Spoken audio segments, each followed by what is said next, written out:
Hello' guys, মা সৰস্বতী ঢুলীয়াৰ গুৰু দক্ষিণা নাটকখনৰ প্ৰথম দৃশ্য।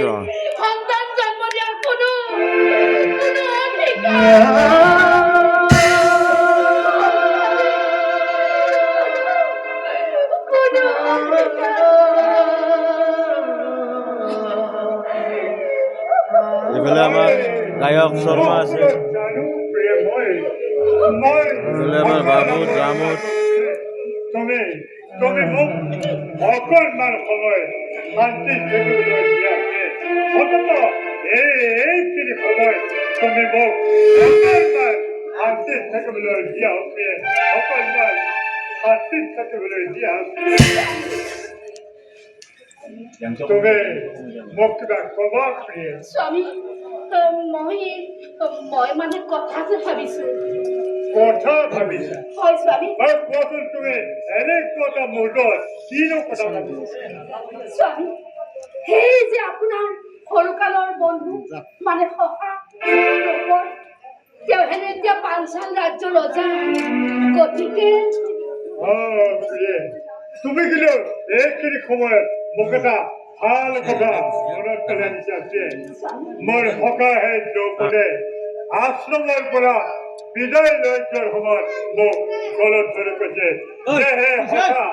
জীৱনত যদি তোমাৰ কাছে আমাৰ বিপদ আপদ হয় তেতিয়া তুমি মোৰ ওচৰলৈ যাবা আৰু মই তোমাক মই মোৰ জীৱনটো দি হ'লেও সহায় কৰিম গতিকে তুমি চিন্তা নকৰিবা অহাকালি ৰাতিপুৱা মই মোৰ সকাৰ ঘৰলৈ গুচি যাম আৰু কি জানা মই সকাৰ ঘৰলৈ গৈ মোৰ সকাত আমাৰ এই ঘৰখনৰ কথা সকলোবোৰ অভাৱ অভিযোগৰ কথা ভাঙি পাতি কোৱাৰ পিছত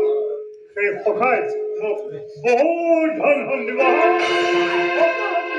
আৰু কি জানা অইনপিনে আমি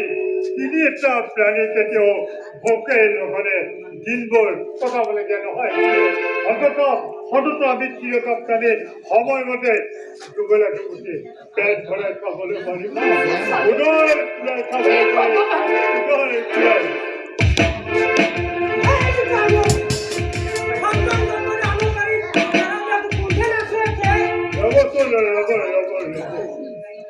আপুনি